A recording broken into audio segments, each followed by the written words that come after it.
नमस्कार, मैं हूं अभिषेक चौहान। स्वागत है आपका भारत न्यूज़ में। सीडीएस जनरल विपिन रावत का बयान आया सामने।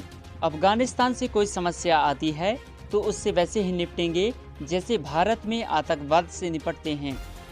सीडीएस जनरल विपिन रावत ने हिंद प्रशांत क्षेत्र और अफगान समस्या को अलग अलग करार दिया और कहा कि इन दोनों को एक ही चश्मे से देखना ठीक नहीं है। भारत के chief of defence staff CDS general Vipin Rawat ने अफगानिस्तान के हालात और वहां से आए तालिबान के शासन को लेकर बयान दिया है।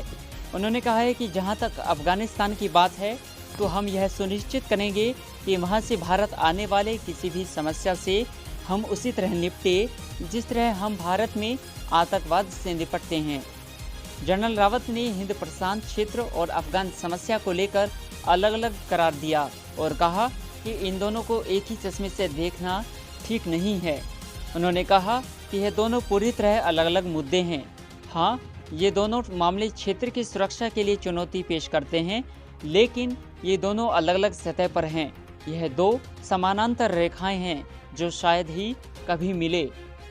सीडीएस ने आगे कहा कि मुझे लगता है कि अगर सहयोग से आतंकियों की पहचान या आतंकवाद के खिलाफ लड़ाई में कुछ खुफिया जानकारी मिले तो इसका स्वागत होगा। जनरल रावत ने आगे कहा कि क्षेत्र में जब कहीं कुछ समस्या होती है तो हमें उसकी चिंता होती है। हमारे उत्तर पर मौजूद पड़ोसी चीन ही नहीं बल्कि हमारी पश्चिमी सीमा पाकिस्तान पर मौजूद पड़ोसी के पास भी परमाणु हथियार है। इसलिए हम दो ऐसे पड़ोसियों से घिरे हैं जिनके पास ये कूटनीतिक हथियार है। उन्होंने कहा है कि इसलिए हम अपनी नीतियां लगातार विकसित कर रहे हैं। हम अपने पड़ोसियों के एजेंडे को समझने की कोशिश में हैं। हम इसी हिसाब से अपनी अक्षमता विकसित कर रहे हैं। पारंपरिक तौर पर हम काफ़ी मजबूत हैं और किसी भी दुश्मन से अपनी पारंपरिक सेना के जरिए ही निपटने में सक्षम हैं। इसी के साथ अभिषेक चौहान, भारत न्यूज़।